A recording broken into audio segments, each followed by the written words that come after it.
afternoon, everyone. My name is Alex Lewis, and I'm here with Peter Graf, Senior Vice President of Global Strategy for Genesys, and Mike Dolloff, CRO of Inflow. And today we're going to talk about how to level up your AI strategy. Gentlemen, please take it away. Perfect. Thanks, Alex. Peter, it's good to be sitting with you here today. Yeah, it's been a while since we've seen each other last time. Yes, indeed. Well, I'm excited for our topic today. I feel like you're the big macro guy that's going to give a great vision here of a lot of the big picture stuff. And hopefully I'll bring a perspective of a little more maybe down in the weeds, tactical, what I'm seeing out in the field. And together, I think hopefully give some insights to our crowd. So, Well, great. Yes. Well, I think our topic today, I think an important one, I think this is you probably want to speak to this. I think this is kind of an important thing, right? When we talk about AI. Yeah, this is a picture I've taken of the Wall Street Journal about 3 weeks ago, and it's an intriguing article talking about how much companies love automation and the challenges that you're running into. And we have obviously, as a company, made a decision a long time ago that essentially we need to become an AI company and take experiences and improve them using AI technology. And yes, lots of our customers are using and leveraging chatbots. And so we felt intrigued to describe, if you will, an overall way of how we see the industry evolve over time and where do chatbots fit and where do other technologies fit, because AI is so much more than chatbots in the contact center. And I think that's what we can explore today a little bit. And I look forward to hearing the stories from where it actually happens with the customers that are using Genesys Cloud. But as a framing, I think what's important to understand is we are making so much noise about experience orchestration, right? And it's, if you will, it's a way for us to describe how does AI make sense in a contact center. And there are really a couple of angles that I'd like to explore if we can move to the next shot, Alex. So most people, when they think about AI in the contact center, they think about experience automation. How can I take traffic that used to be managed by humans, human agents, how can I automate that? And it's obviously a great business case, right? If you look at the cost of an agent based on regions, let's say like $50,000 a year, if you can save some of that investment by using AI technology, that's awesome. So that's a clear case for efficiency. That also explains why most companies start thinking about AI in that context. It's a very clear business case. There's another angle to driving efficiency and automation, which is that to augment the experience of the agent in order to make them more efficient. And that can be anything from presenting customer data, presenting knowledge, to automatically summarizing the call in your wrap-up work.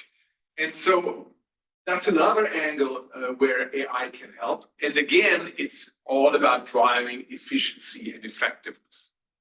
And we believe while those two are very important, they cannot be the whole story. So, for example, it's very, very key in this day and age when it's so easy to lose a customer. We've done research, like a third of customers are leaving a brand after a single, very disappointing experience. People are fickle. They want to have great experiences. So it's not enough to just drive automation and create efficiency. It's also about how can I generate experiences that are highly personal and where I truly understand what the issue is, where I truly listen and then act on that understanding. In other words, empathetic.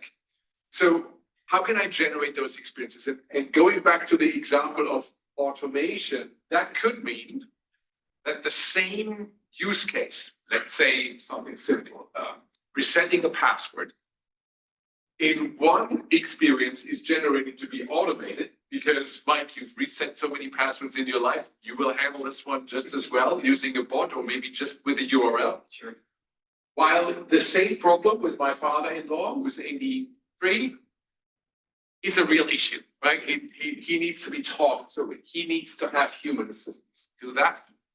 And so that's a generation of experiences. How do I make it personal? And how do I actually consider the full context and make that happen in the best possible way for the customer? And in turn, drive loyalty and loyalty with that customer, with my brand. That's number one. The other one is, well, AI will generate experiences based on the optionality that it has been provided. If there is if there's digital channels and social channels and chat and voice, and AI can decide which is the best channel to use. But sometimes you need to find out things that are not yet within the optionality of the system. Would there be another method? Should we actually catch another use case with AI? How does our overall traffic look like? And how do we bring all of this information about all these experiences together so we understand how to optimize the experience? Or how do we actually revolutionize with the use of AI the way how we're forecasting and scheduling? How are we revolutionizing the way how we ensure quality with AI? All these are topics of optimization of the experience. And the light blue stuff is really representing driving more empathy and loyalty to the customer base by delivering a step change in quality of the experience. That drives long-term revenue growth. While the first two on the left-hand side, the green one or the mid ones, they're all about efficiency and scale. And the punchline is all of these four things together. Let's take a moment to click, Alex. All of these four things together, that's experience orchestration. That's the use of AI in a contact center and driving the value of both efficiency on one side for cost reduction and loyalty on the other side for long-term revenue growth. I think one of the common problems when we hear AI in the contact center, Peter, is it's a piece of this, right? It's a piece of this only. So yeah, I think when I first heard the experience orchestration, I thought, is that just like a marketing thing, right? Is this a marketing thing? But I think it's a framework for understanding, like you said, AI in the contact center. I think sometimes people think AI, it's going to be efficiency, or AI is going to create better employee experiences or better customer experiences. But it really is, the circle is around all of those things. Yes, and the key is to approach it, let's say, comprehensively as a vendor. If we only throw automation at people, we're going to see what we saw in that Wall Street Journal. Because if we do this cookie cutter and say all password changes go into the bot, we might be right 90% of the time, and then 10% of the time we're wrong. We're causing more problems than we're trying to solve. And so looking at this entire framework holistically, I think is providing a great lens into the ways, the different technologies, the different types of AI that are making inroads into the contact center. Because frankly, automating experiences, you can do that with conversational AI. Generating experiences, as the name suggests, that's more of the use of generative AI. So different types of technologies behind these things with different objectives, if you will, from a value creation on one side, but also from how customers will feel the impact of that on theirs. That's being that Genesys is a software company and technology company. When you think of this kind of initial start to the framework, I know we're going to get to the levels piece of it too. But when you think of this, do all the products fit cleanly into one piece or another piece, or do they spread across multiple pieces and parts of it? When you think about this. Well, define product. The key that we believe gives us an edge in the marketplace is that we do all these things on the same platform.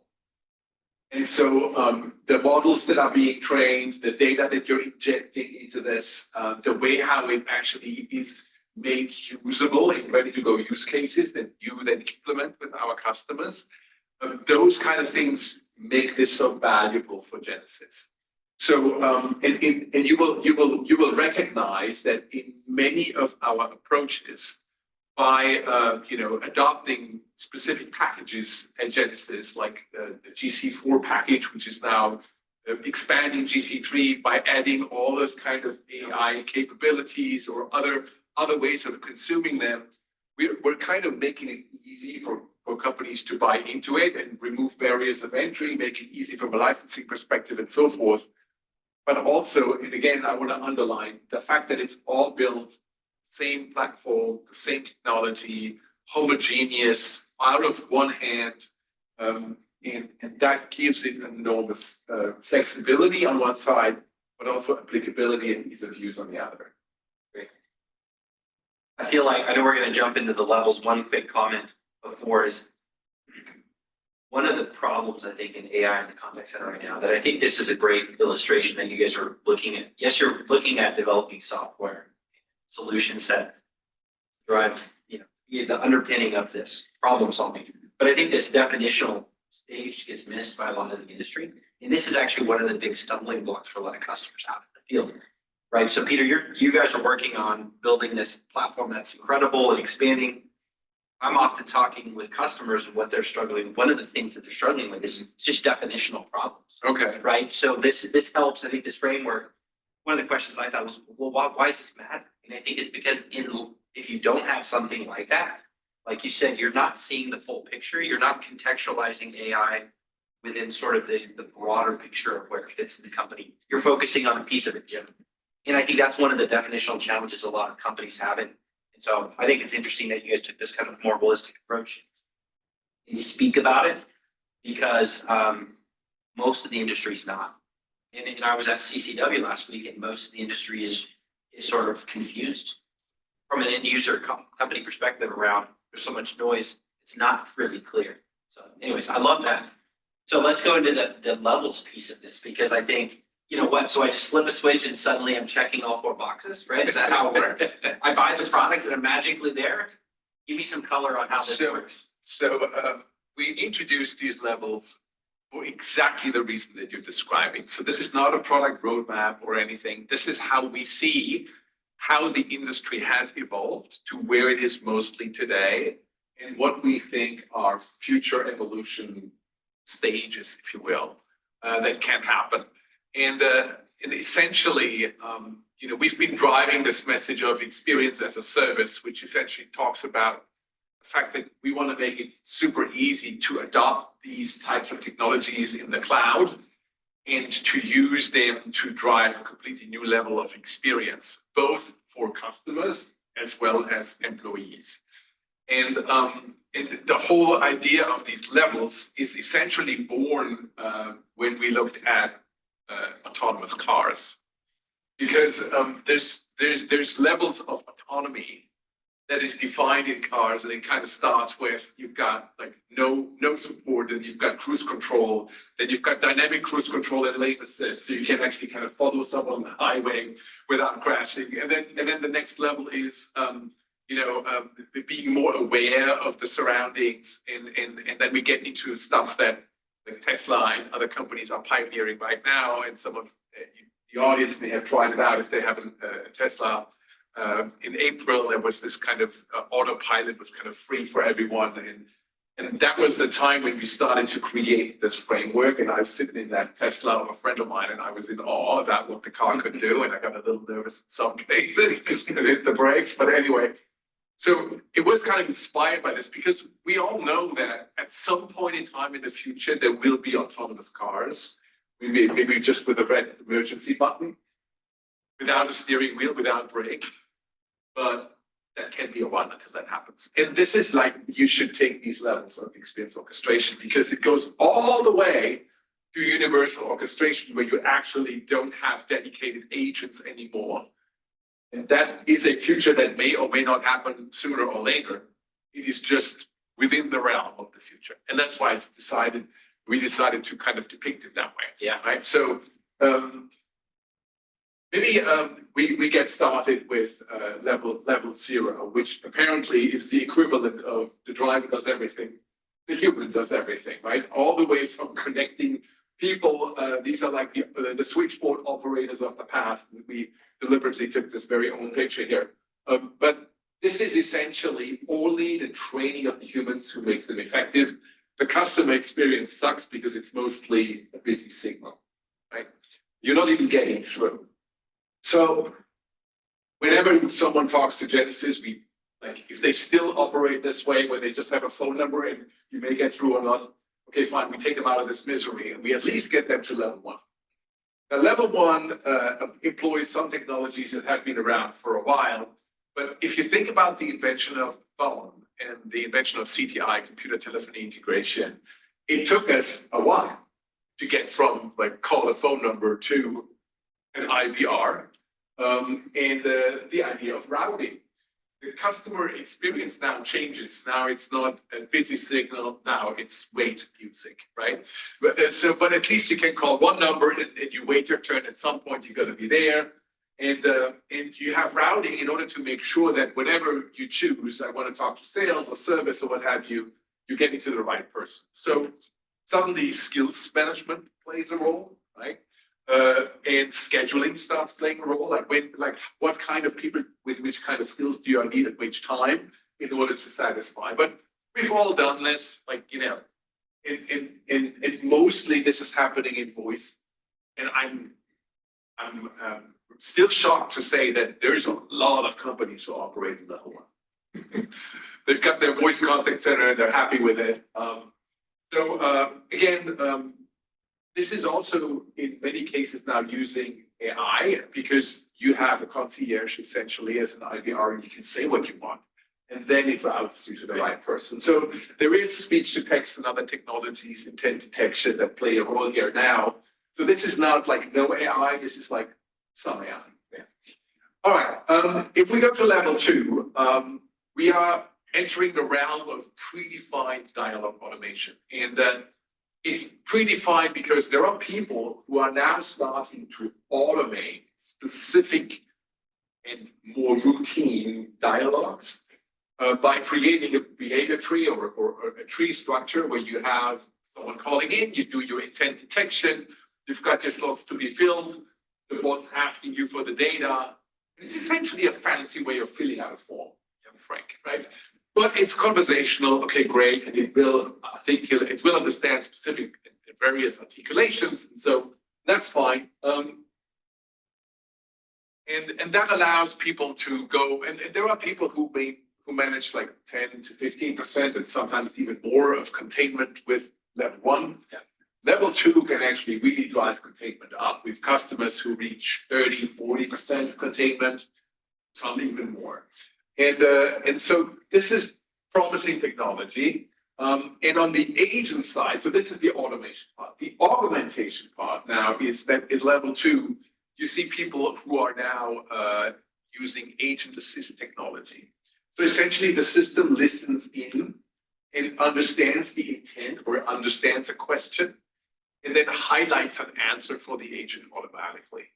So that's a level two technology, again, that delivers 10, maybe 20% of efficiency gains for agents because it truly makes their life easier. They need to search much less. Answers are provided to them actively.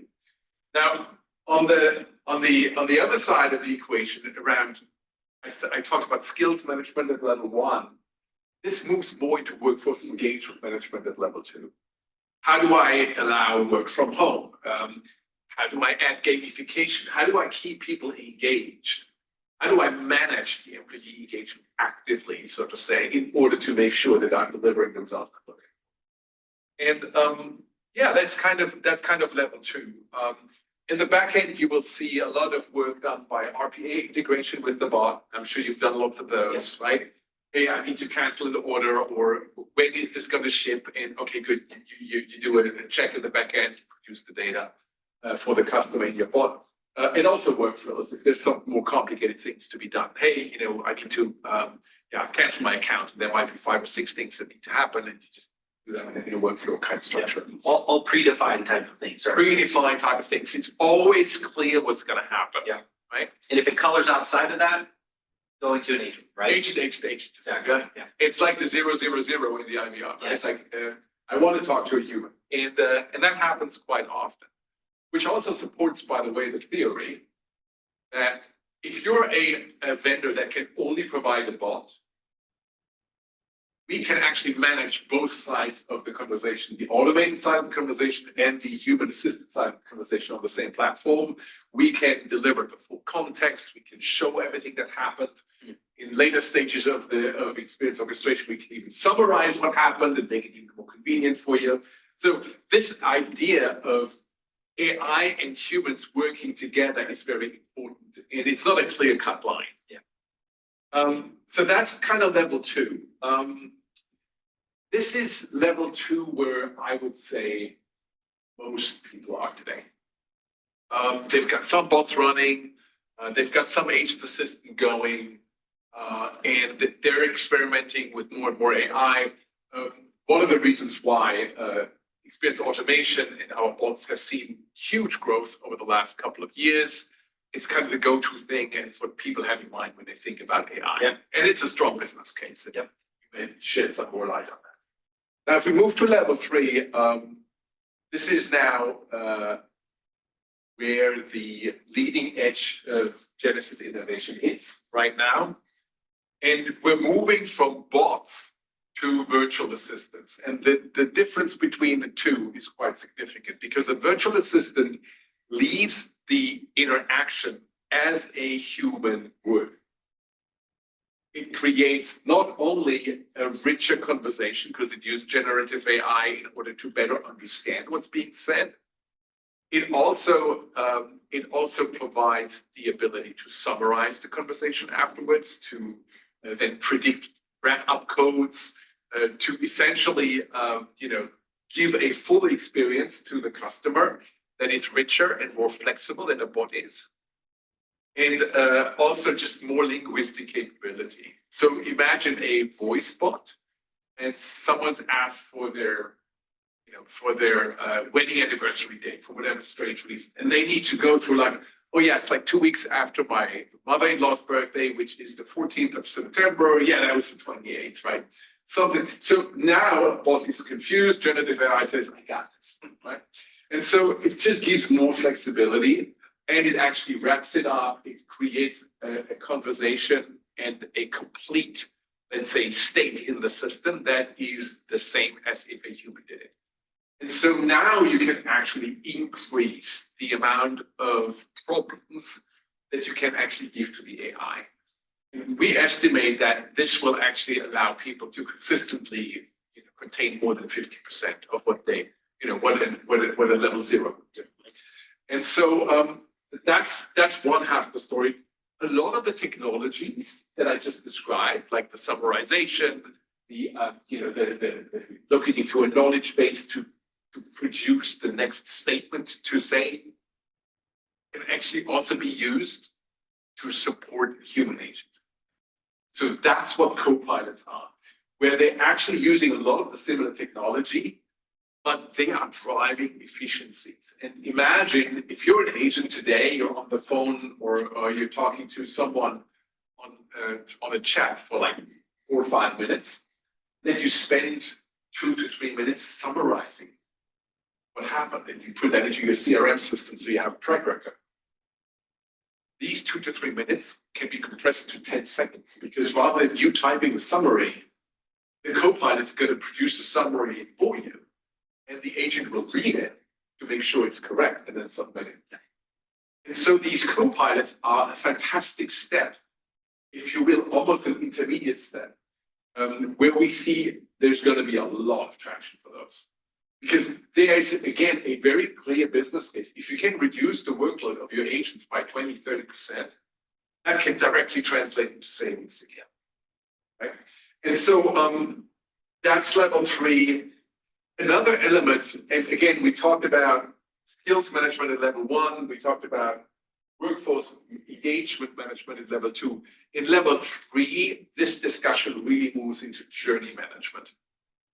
So how can we look at everything that's happening in the contact center, specifically where things are being automated? Do we have the containment rates we want? Can we actively alert supervisors if we don't? Right? What other optionalities do we need to introduce?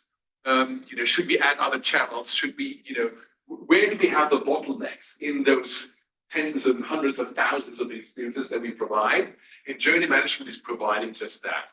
And Genesys has, as many of you will know, acquired Pointillist about 2 years ago, and we have re-implemented it on the Genesys Cloud platform to use the same type of AI, the same infrastructure, the same flexibility and scalability, standards compliance like the rest of the Genesys Cloud platform.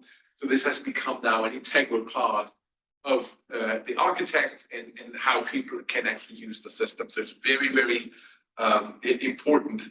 But I see this journey management as an incredibly important step towards level 4. So just to be super clear, again, we're not talking about a roadmap here. And number 2, this is a vision of what we think could happen. Yeah. So take it with a grain of salt. So pausing before you get it. So the journey management piece, do you see that as both a diagnostic component as well as kind of an optimization component? Absolutely correct. Yeah.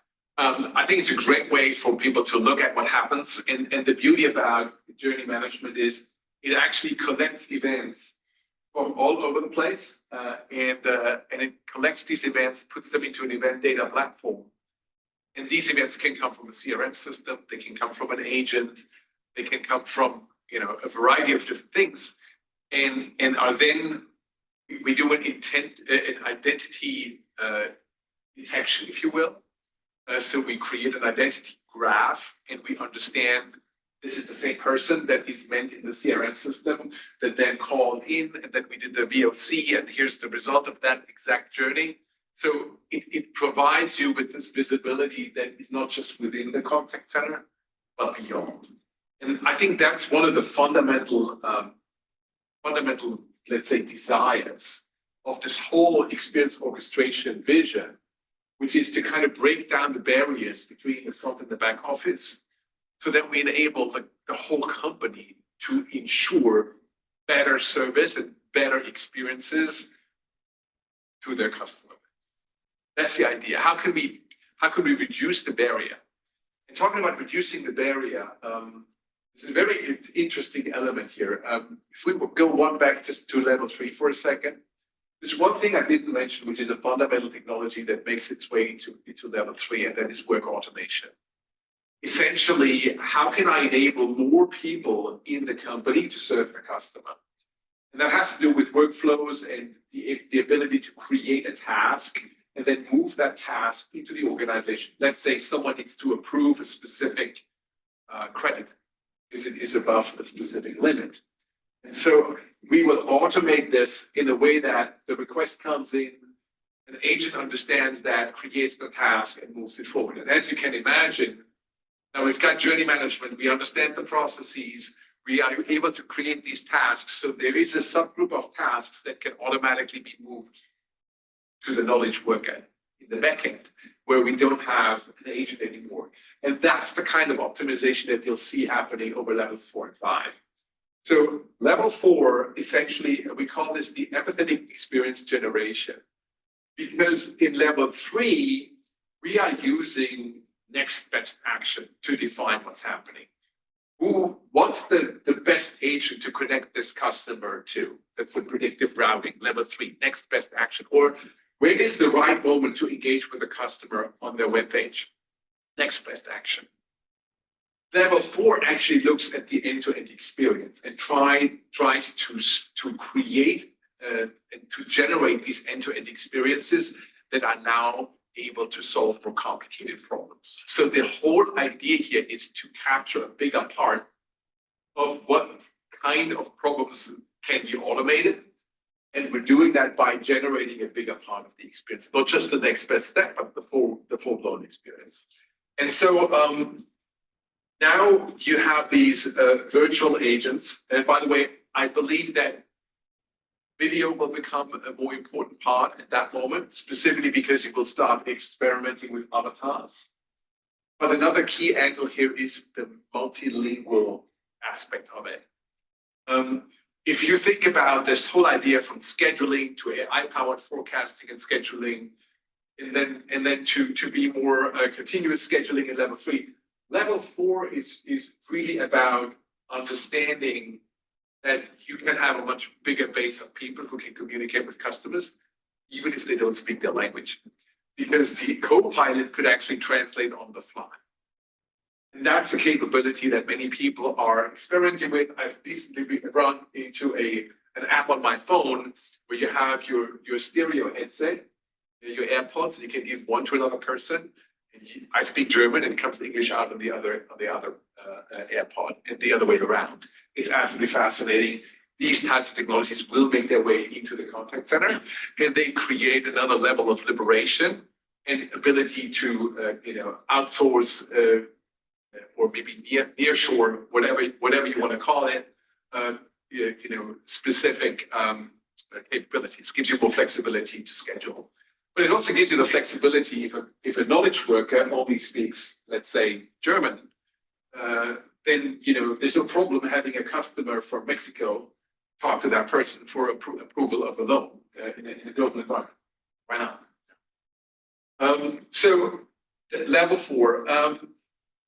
One key angle here is this emotional awareness, and some of the innovation that Genesys has been talking about is actually going to that direction already, about understanding the emotional state and the level of empathy, for example, that an agent provides.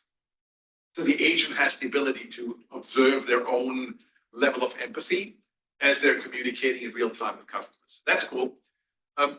But if you start to automating experiences and you have the richness of a voice channel, there's going to be irony, there's going to be humor, there's going to be sarcasm, all the well done company X, Y, and Z, right? Which means the opposite of well done.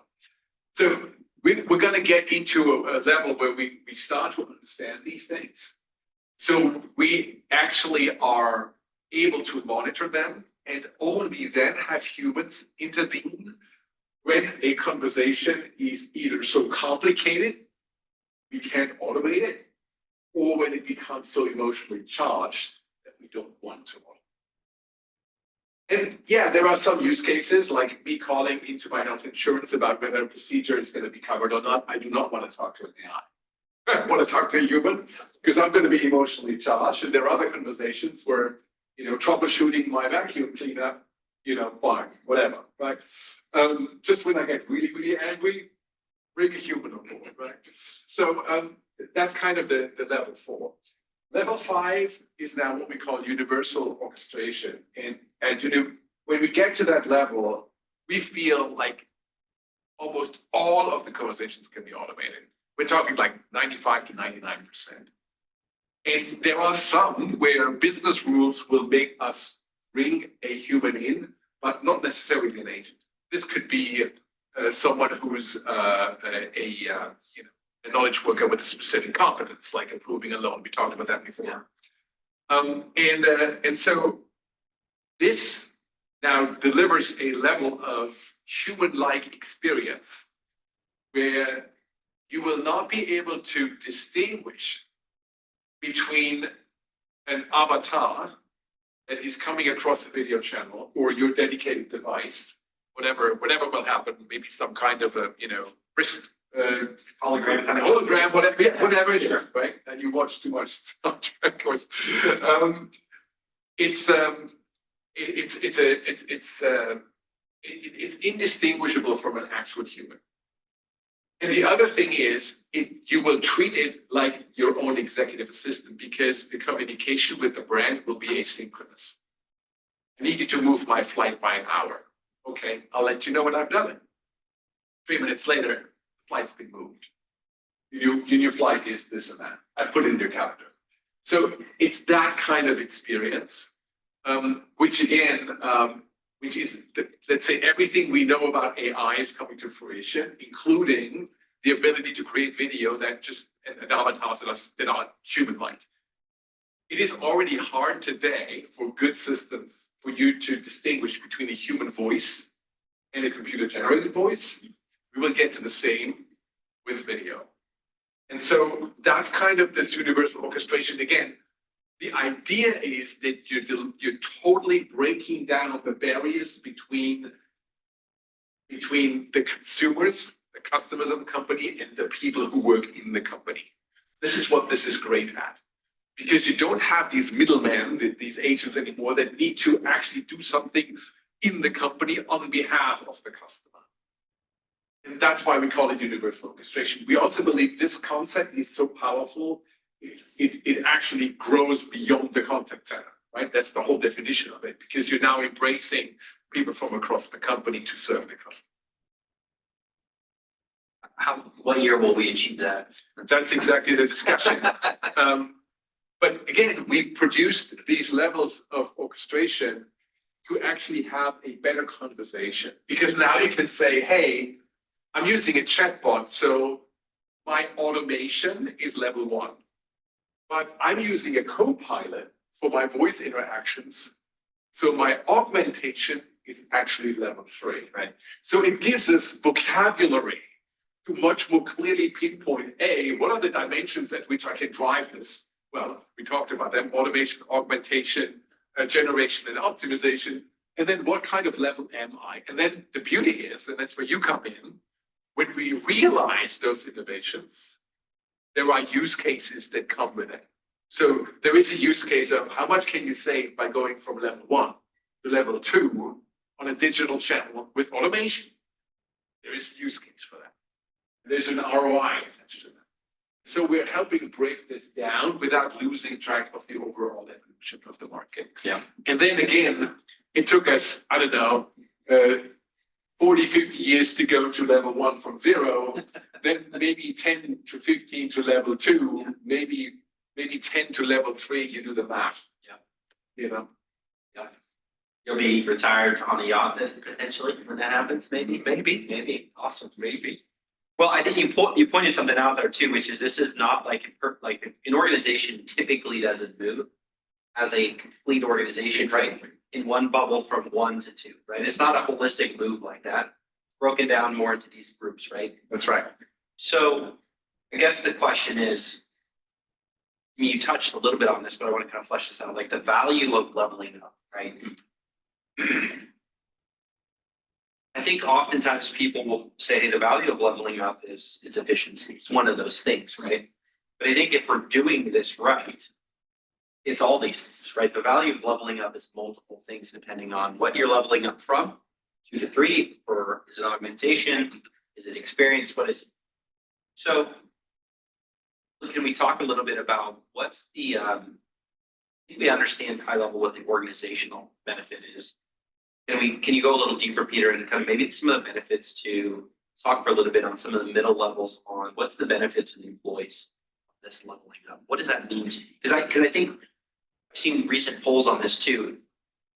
Contact center agents are terrified about AI, right? Concerned about this, right? Should they be? Long term, maybe yes, right? Long term, but near term, midterm, this seems to me like a benefit, right? Speak a little bit to that if you could. Yeah, I think it's a win-win between employers and employees, for the very simple reason. And I've seen so many demos of this co-pilot technology. Yeah.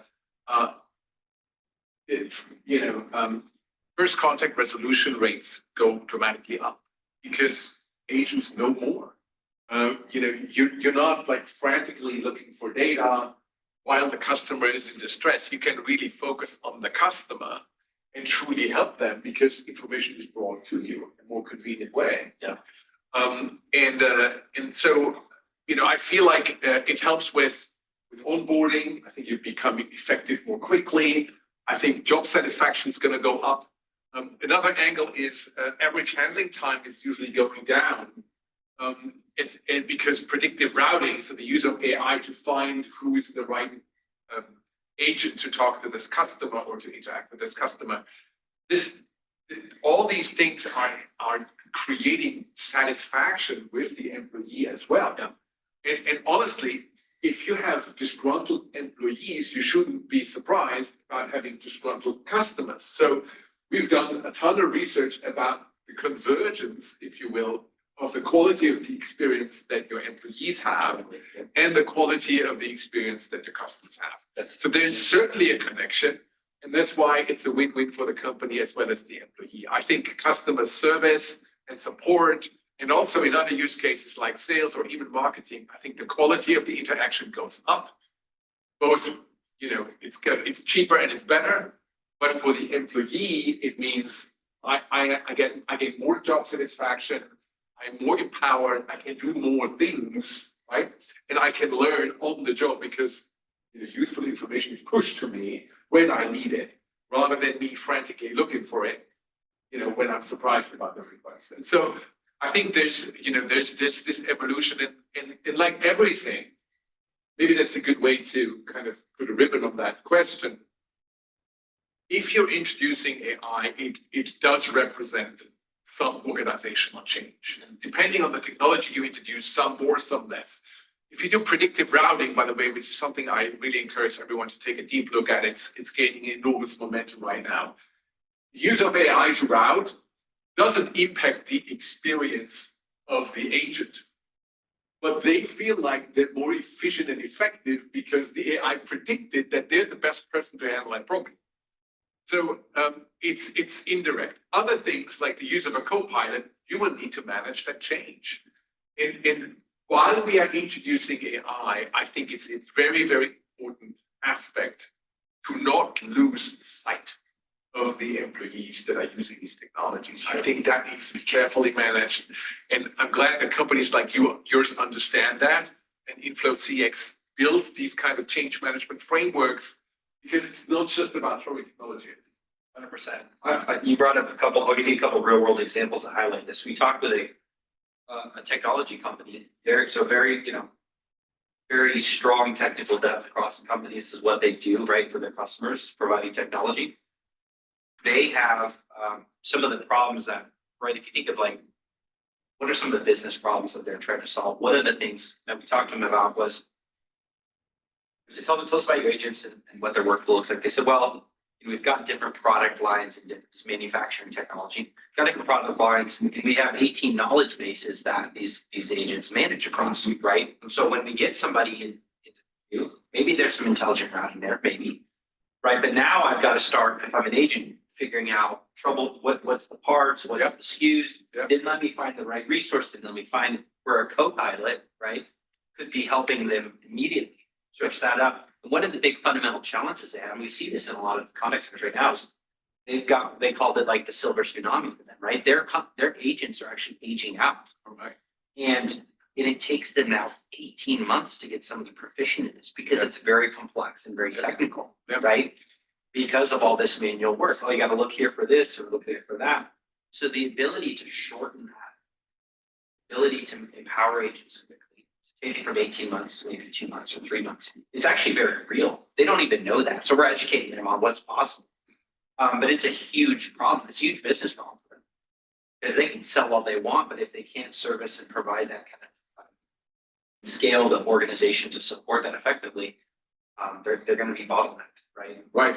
And then I think on the employee side, just touching on another point, I was talking with a customer just yesterday actually about this, who said, we're talking about automating some of the QA functions, right? Using generative AI to do some of the scoring. And as I said, look, we're doing 2-3% of our evaluations, right? QA programs in contact centers is pretty standard, right? 1 to 3%.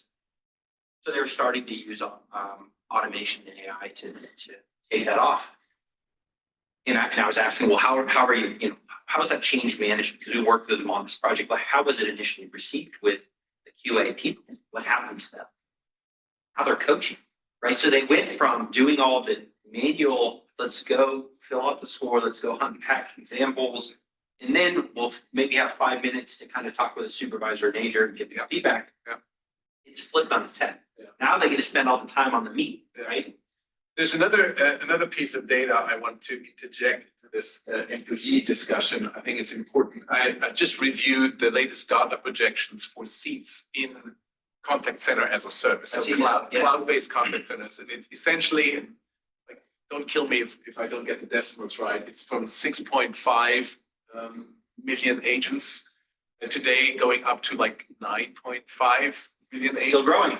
And that growth is crazy. And it's crazy because interactions are growing even faster. With all the ways we're finding to communicate more efficiently and effectively with social channels, with chats, with text messages, with emails, with everything, because we have to gain more convenience, we're using it more, creating more conversations, more interactions. So I don't think that the problem is, we're going to have to let go of armies of agents. I don't think we can. We have an agent retention problem today. Yeah. I've seen analyses of talking about agent attrition levels up to 30-40% per year based on different industries and different geographies. So we're struggling to keeping agents in their jobs. So technology that can actually make agents more proficient more quickly is very welcome. Technology that engages them properly, like gamification, so they want to work there, very welcome. So we're doing these kind of things.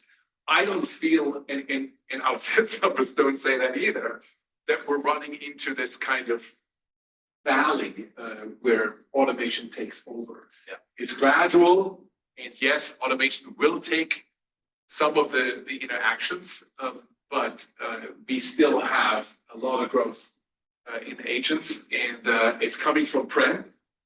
And so premise is really, really moving at this time. We can see that too at Genesys. We've already brought more than 1,000 customers from Genesys legacy products into Genesys Cloud, and added, just this year until May, we added 850 new customers globally. So it's really going. The cloud is the way to go, because honestly, without the cloud, there's no AI. There's no experience orchestration. Yeah. It doesn't happen on prem. Yeah. Yeah.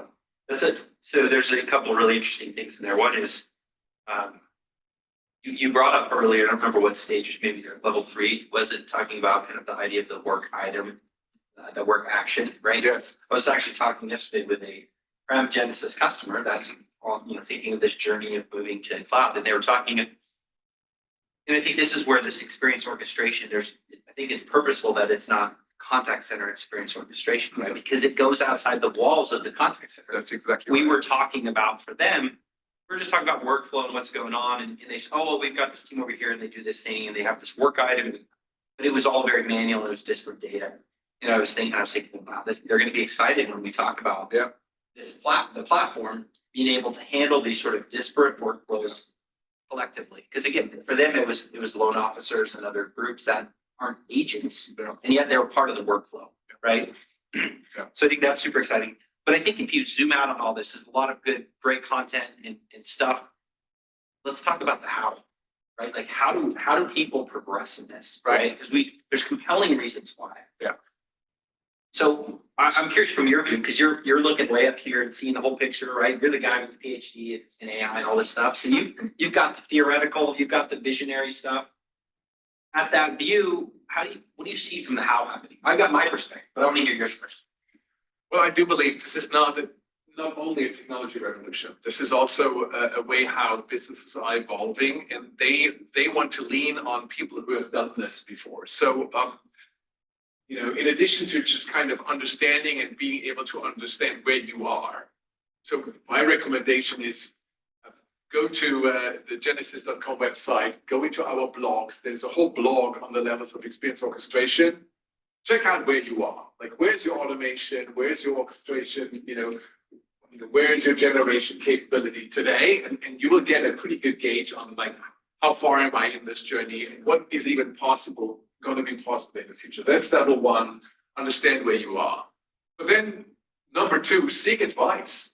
You're going to make some basic decisions on platforms and applications and technologies that you're contemplating, where I think it's important to talk to people who have done this, like InflowCX, and who can say, look, we've done these things and it makes sense to do this together on one platform. And yeah, if you want to do that platform, we can integrate it and it will work. And we know how to make the data fly and all those kind of things. So understand where you are, number 1. Number 2, seek advice from people who have done these things from a strategic perspective. And then number 3, when you implement, bring your employees along.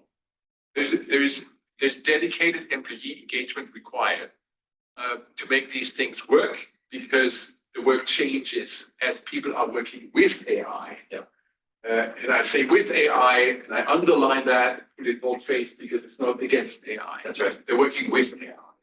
So those are kind of my tips. This is a fundamental evolution or revolution, you could say, in technology, that it takes companies like Genesys, like InflowCX, to turn it into an evolution of the business of our customers. Yeah. And I think although we paint this as there's this final destination of this universal stage 5, for the near term at least, this is very much an evolution. It's very much it's a journey versus a destination. Absolutely. Right?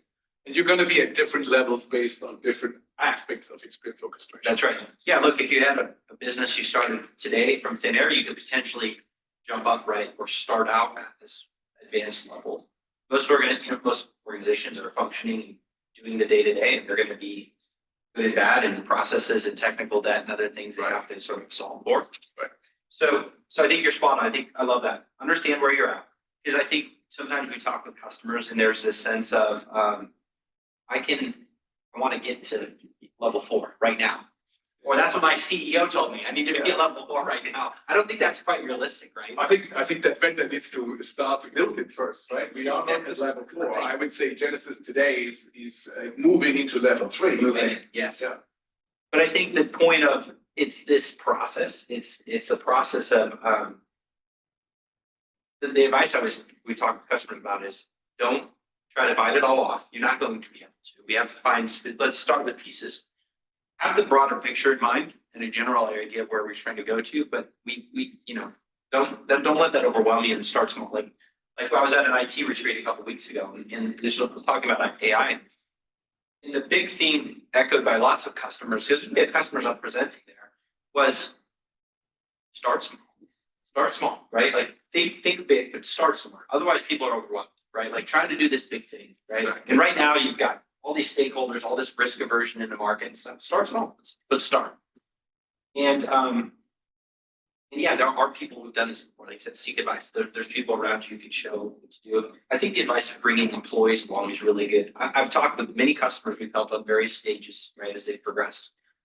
And one example recently was a customer who started doing, it was the customer I was talking about when I was doing the auto QA.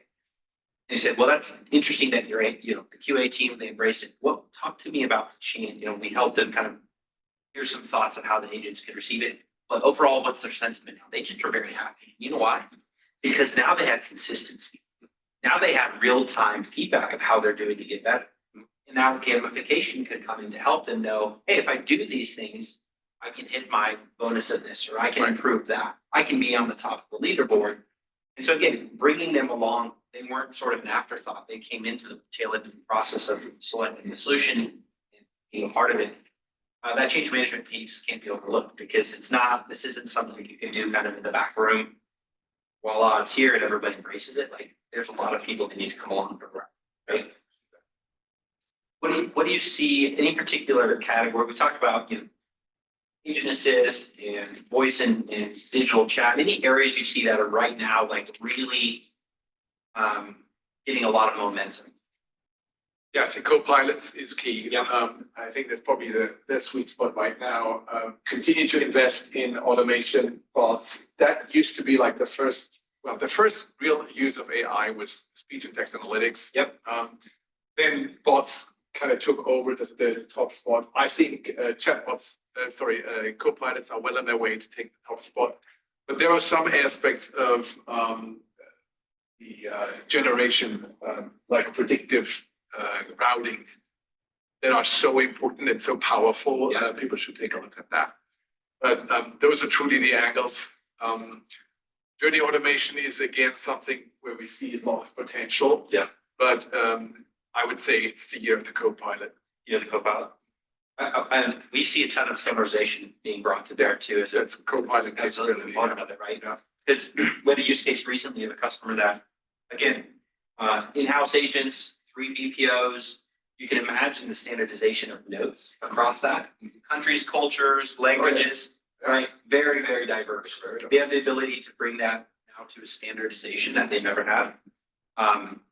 All the insights that they can actually get from accurate, summarization data now to mine and understand. So, yeah, I think you're right. I think that's one of the things people fear this AI conversation because if you see the headlines like you started with, right? The chat bot, we've all heard the stories. No one wants to be the headline, right? Of like, oh, this company. But if you start with something like a co-pilot, that's really internal facing, right? That's AI that's internal to the company, right? It's not getting exposed out now. It's helping the customer experience. And you will understand the efficiencies created. But also you will free your agents up to focus more on the customer. So I think there's even an angle of improving the experience of the customer in the co-pilot as well. 100%. You got more knowledgeable agents that are better equipped to help too, right? can focus on the customer rather than focus on chasing the information. That's right. I'm partially listening because I'm trying to search knowledge articles or messaging appear because I don't. Absolutely. Love it. Any sort of sage advice for you that we haven't covered here? No, I think I've given the little advice that I can give, and I think we're also at time. Yeah. So, Well, it's been a pleasure talking to everyone. Thank you so much, Peter. Really great. Thanks, Mike. Wonderful. thank everyone.